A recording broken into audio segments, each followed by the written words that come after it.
স্নেহের শিক্ষার্থীরা, আসসালামু আলাইকুম। তোমরা সকলে কেমন আছো? নিশ্চয়ই ভালো আছো। আমিও ভালো আছি।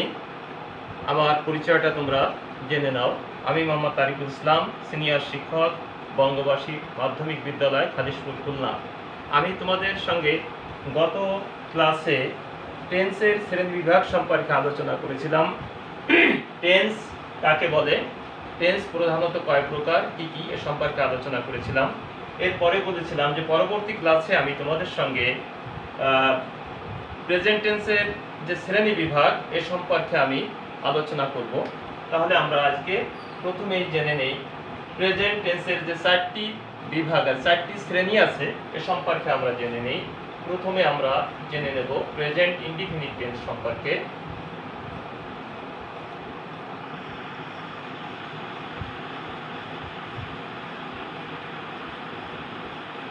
Present indefinite tense.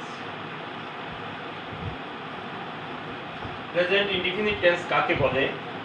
যে ভার্বের কার্য বর্তমান কালে অনির্দিষ্টভাবে হয় বা হয়ে থাকে বা নিত্য সত্য অভ্যাস এ ধারণার বোঝালে তাকে প্রেজেন্ট ইনডিফিনিট টেন্স বলে। আমরা এক্সাম্পলের মাধ্যমে জেনে নিই। বলছিলাম নিত্য, আইট রাইস, সত্য,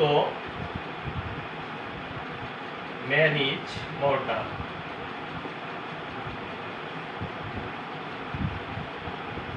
নিত্য সত্য সম্পর্কে যদি বোঝায় সেটা হবে প্রেজেন্ট ইনডিফিনিট টেন্স। যেমন আই রাইস, আমি ভাত খাই, এটা আমাদের নিত্য দিনের কাজ। ম্যান ইজ মর্টাল, মানুষ মরণশীল, এটা চিরন্তন সত্য কথা। আর একটা অভ্যাসগত সত্য হচ্ছে I use to walk by the side of the river everyday, আমি প্রতিদিন সকালে নদীর তীরে ভ্রমণ করি, এটা আমার অভ্যাস।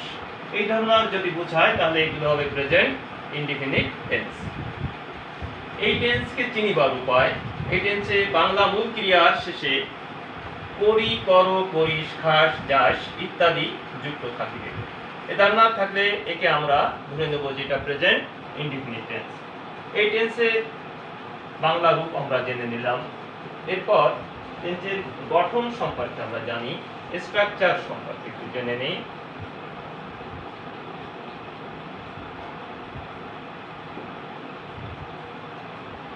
Subject plus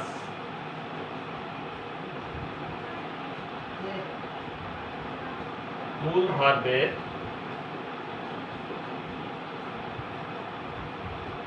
present form plus বাকি অংশ বা এক্সটেনশন। তাহলে আমরা প্রেজেন্ট ইনডিফিনিট টেন্স সম্পর্কে একটু ধারণা নিয়েছি, অর্থাৎ আমরা প্রেজেন্ট ইনডিফিনিট টেন্স সম্পর্কে জেনে নিলাম। এরপর প্রেজেন্ট কন্টিনিউয়াস টেন্স।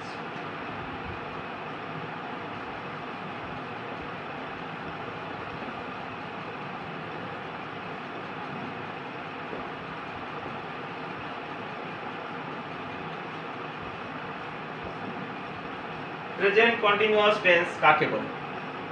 যে ভার্বের কার্য বর্তমান কালে হইতেছে বা চলিতেছে এরূপ বোঝালে তাকে ভার্বের প্রেজেন্ট কন্টিনিউয়াস টেন্স বলে। তাকে ভার্বের প্রেজেন্ট কন্টিনিউয়াস টেন্স বলে। একটি এক্সাম্পল তোমরা লিখে নাও।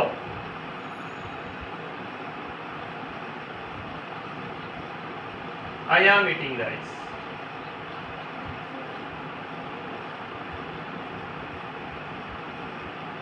I am eating rice. আমি ভাত খাইতেছি। তাহলে আমার ভাত খাওয়া কাজ চলিতেছে, তাহলে এটা প্রেজেন্ট কন্টিনিউয়াস টেন্স। তো এই টেন্সটাকে আমরা কিভাবে চিনব? এর বাংলা রূপ কি বা চিনিবার উপায় কি? এর বাংলা রূপ হচ্ছে বাংলা মূল ক্রিয়ার শেষে তেসি, তেসো, তেসেন, তেসিস ইত্যাদি যুক্ত থাকিবে। ইত্যাদি যুক্ত থাকলে তাহলে আমরা এটা বুঝবো যেটা প্রেজেন্ট কন্টিনিউয়াস টেন্স। এটা প্রেজেন্ট কন্টিনিউয়াস টেন্স। এই ভার্বের স্ট্রাকচারটা কি এটা আমরা একটু জেনে নিই।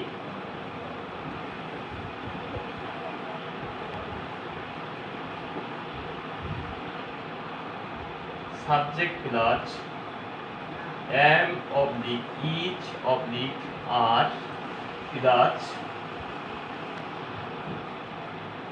মূল ভার্বের সহিত মূল ভার্বের সাথে ING plus extension.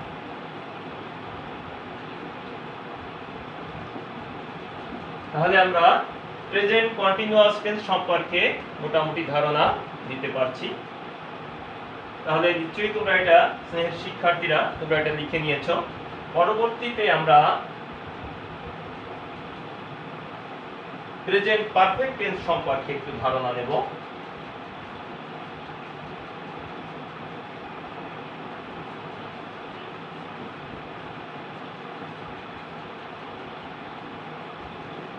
Present perfect tense কাকে বলে তোমরা এটা লিখে নাও।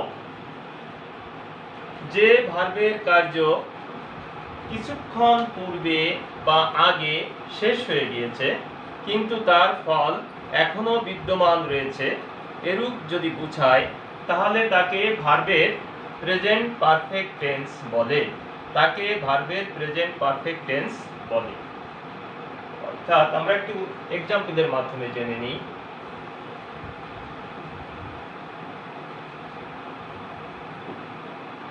I have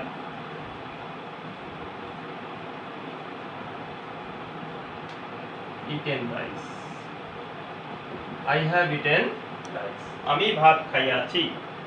এখানে পারফেক্ট টেন্সের নিয়ম অনুযায়ী হ্যাভ বা হ্যাজ সাবজেক্টের পরে হ্যাভ বা হ্যাজ হবে, মূল ভার্বের ভার্ব 3 অর্থাৎ পাস্ট পার্টিসিপল ফর্ম হবে এবং অবজেক্ট বসবে বা এক্সটেনশন বসবে। তাহলে আই হ্যাভ ইটেন রাইস, আমি ভাত খাইয়াছি। আমার ভাত খাওয়া কাজটা শেষ হয়েছে কিন্তু তার যে ফলটা, ভাতের যে ফলটা তা এখনো আমার পেটে রয়ে গেছে, অর্থাৎ বিদ্যমান রয়েছে। এরূপ বোঝালে তাকে ভার্বের প্রেজেন্ট পারফেক্ট টেন্স বলে। আর এই টেন্সকে আমরা কিভাবে চিনব? এই টেন্সকে চিনতে হলে বাংলা মূল ক্রিয়ার শেষে ইয়াছো, ইয়াসিন, ইয়াসিস, ইয়াসেল, ইয়াসেন ইত্যাদি যুক্ত থাকিবে, ইত্যাদি যুক্ত থাকিবে। থাকলে তাহলে বুঝবো এটা ভার্বের present perfect tense. Present perfect tense নিশ্চয়ই স্নেহের শিক্ষার্থীরা তোমরা এটা লিখে নিচ্ছ। এরপরে আমরা এই টেন্সটির স্ট্রাকচার সম্পর্কে একটু জানি। স্ট্রাকচারটা তোমরা লিখে নাও। এই স্ট্রাকচারটা মূল বিষয়। এটা যদি লেখা যায় তাহলে বোঝা যাবে যে এই অনুযায়ী সেন্টেন্স গঠন করতে কোনো সমস্যা হবে না। Subject plus have or has plus verb 3 plus extension.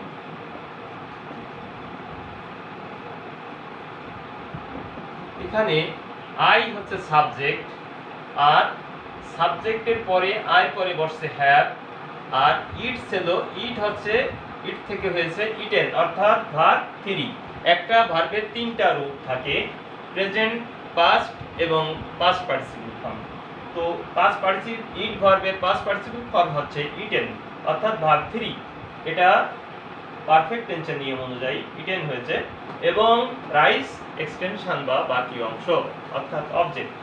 তাহলে আমরা এই টেন্স সম্পর্কে অন্তত ন্যূনতম একটু ধারণা আমরা পেয়েছি।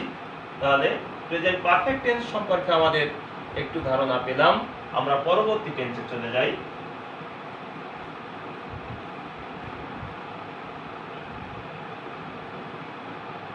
স্নেহের শিক্ষার্থীরা, এবার আমরা প্রেজেন্ট পারফেক্ট কন্টিনিউয়াস টেন্স সম্পর্কে একটু জেনে নেই।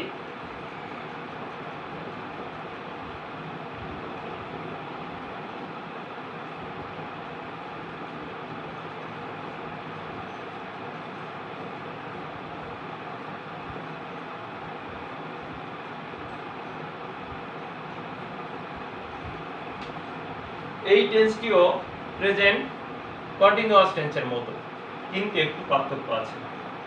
তো প্রেজেন্ট পারফেক্ট কন্টিনিউয়াস টেন্স হচ্ছে, এর সংজ্ঞাটি কাকে বলে এটা আমাদের জেনে নেওয়া দরকার। প্রেজেন্ট পারফেক্ট টেন্স হচ্ছে যে ভার্বের কার্য পূর্বে আরম্ভ হয়ে অর্থাৎ আগে আরম্ভ হয়ে এখনো পর্যন্ত চলতেছে, শেষ হয়নি, এরূপ বোঝালে তাকে ভার্বের প্রেজেন্ট পারফেক্ট কন্টিনিউয়াস টেন্স বলে। এই টেন্সের একটা পূর্বে শুরু হবে, কিন্তু তার একটা সময়ের উল্লেখ থাকবে, একটা সময়ের উল্লেখ থাকবে। যদি সময়ের উল্লেখ সহ চলিতেছে, কিছু সময় পূর্বে আরম্ভ হয়ে এখনো চলিতেছে, তাহলে তাকে আমরা বুঝে নেব এটা present perfect continuous tense.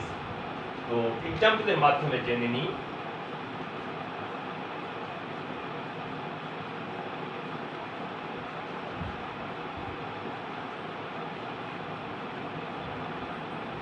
I have been reading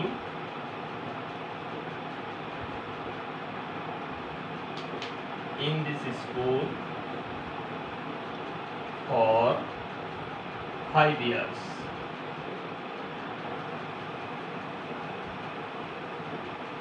আমি এই বিদ্যালয়ে 5 বছর যাবত পড়িতেছি। আমি এই বিদ্যালয়ে 5 বছর যাবত পড়িতেছি।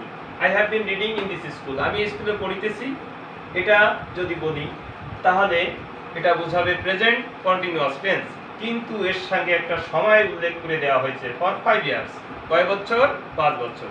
এই সময়ের উল্লেখ থাকার জন্য এটিকে আমরা বলবো প্রেজেন্ট পারফেক্ট কন্টিনিউয়াস টেন্স। অর্থাৎ আমি 5 বছর পূর্বে এই স্কুলে ভর্তি হয়ে লেখাপড়া করতেছি এখনো পর্যন্ত, সুতরাং এটা আমার কাজ শেষ হয়নি, তাই এটি প্রেজেন্ট পারফেক্ট কন্টিনিউয়াস টেন্স। তো এই টেন্সের গঠন বা বাংলা রূপটা কি, বাংলা রূপ বা চিনিবার উপায়টা কি? এই টেন্সকে আমরা চিনতে হলে বাংলা মূল ক্রিয়ার শেষে দেখব তেছি, তেছো, তেছেন ইত্যাদি যুক্ত থাকিবে, কিন্তু তার সাথে একটা সময়ের উল্লেখ থাকবে, তার সাথে একটা সময়ের উল্লেখ থাকিবে। এটা দেখলেই বুঝে নিব এটা প্রেজেন্ট পারফেক্ট কন্টিনিউয়াস টেন্স। তাহলে আমার স্নেহের শিক্ষার্থীরা, তোমরা নিশ্চয়ই প্রেজেন্ট পারফেক্ট কন্টিনিউয়াস টেন্স সম্পর্কে একটু ধারণা অন্তত নিয়েছো। এরপর আমরা এই টেন্সটার স্ট্রাকচার সম্পর্কে একটু জেনে নিই।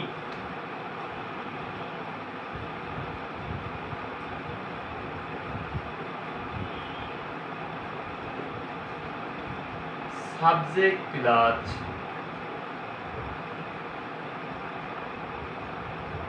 have been or has been plus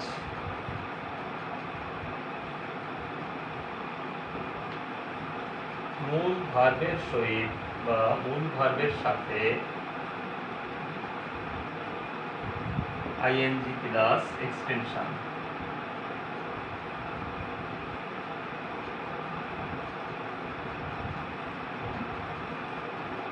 তাহলে স্নেহের শিক্ষার্থীরা, তোমরা নিশ্চয়ই এটা লিখে নিয়েছো যে আমরা প্রেজেন্ট পারফেক্ট টেন্স কাকে বলে এটা জেনে নিয়েছি, প্রেজেন্ট পারফেক্ট কন্টিনিউয়াস টেন্স কাকে বলে জেনে নিয়েছি, এর উদাহরণটা আমরা জেনে নিলাম এবং এর বাংলা রূপটা আমি বলে দিয়েছি। এরপর এর স্ট্রাকচারটা তোমাদেরকে আমি লিখে দিলাম। এই স্ট্রাকচারটা অবশ্যই সুন্দরভাবে তোমরা মনে রাখবে, তাহলে তোমাদের সেন্টেন্স গঠন করতে অনেক সহায়ক হবে। আর এই গঠন অনুযায়ী যে কোনো সেন্টেন্স তুমি লিখতে পারবে শাব্দিকভাবে। যদি একটু তোমার ন্যূনতম জ্ঞান থাকে বা ধারণা থাকে, তাহলে তুমি অবশ্যই এই টেন্স সম্পর্কে তুমি লিখতে পারবে। তাহলে আমরা 4টি টেন্স সম্পর্কে আজকে ধারণা নিয়েছি। এই 4টি টেন্সের প্রথম টেন্সটি ছিল প্রেজেন্ট ইনডিফিনিট টেন্স। এটা বর্তমান যে টেন্স প্রেজেন্ট টেন্সের 4টি শ্রেণী বিভাগ, তার প্রথমটি ছিল প্রেজেন্ট ইনডিফিনিট টেন্স, দ্বিতীয়টি ছিল প্রেজেন্ট কন্টিনিউয়াস টেন্স, তৃতীয়টি ছিল প্রেজেন্ট পারফেক্ট টেন্স, আর চতুর্থটি হয়েছে প্রেজেন্ট পারফেক্ট কন্টিনিউয়াস টেন্স। তাহলে আমরা এই 4টি টেন্স সম্পর্কে প্রাথমিক যে একটু ধারণা সেটা আমরা নিতে সক্ষম হয়েছি আশা করি। আর তোমরা পরবর্তী ক্লাসে তোমাদের সঙ্গে আমি সংযুক্ত হব বাকি আরও 8টি টেন্স নিয়ে, অর্থাৎ পাস্ট টেন্সকে আবার 4 ভাগে ভাগ করতে হবে, ফিউচার টেন্সকে আবার 4 ভাগে ভাগ করতে হবে। এই গঠনগুলো বা এই সংজ্ঞাগুলো অনুযায়ী, বাংলা রূপ অনুযায়ী যদি আমরা এই টেন্স সম্পর্কে ধারণা নিতে পারি, তাহলে অবশ্যই আমরা টেন্স সম্পর্কে ধারণা নিতে পারবো। আর ইংরেজি গ্রামার সম্পর্কে ভালো জ্ঞান নিতে হলে, ভালো কিছু জানতে হলে, বুঝতে হলে অবশ্যই আমাদের টেন্স সম্পর্কে জানতে হবে, অর্থাৎ টেন্স বা কাল সম্পর্কে জানতে হবে। তা নাহলে আমরা ইংরেজি গ্রামার ভালোভাবে শিখতে পারবো না। তাহলে স্নেহের শিক্ষার্থীরা, তোমাদের সাথে আজকে আমি আর সামনে যাচ্ছি না। আগামী ক্লাসে আবার তোমাদের সঙ্গে এই একইভাবে আমি অন্য আবার বাকি টেন্সগুলো নিয়ে আলোচনা করব। ততক্ষণ পর্যন্ত তোমরা ভালো থাকবে, সুস্থ থাকবে এবং এই করোনাকালীন সময়ে তোমরা তোমাদের নিজ নিজ সতর্কতা অবলম্বন করে ভালো থাকো, সুস্থ থাকো, এই কামনায় আজকে আমি এখানেই আমার এই ক্লাসের সমাপ্তি ঘোষণা করছি। আল্লাহ হাফেজ।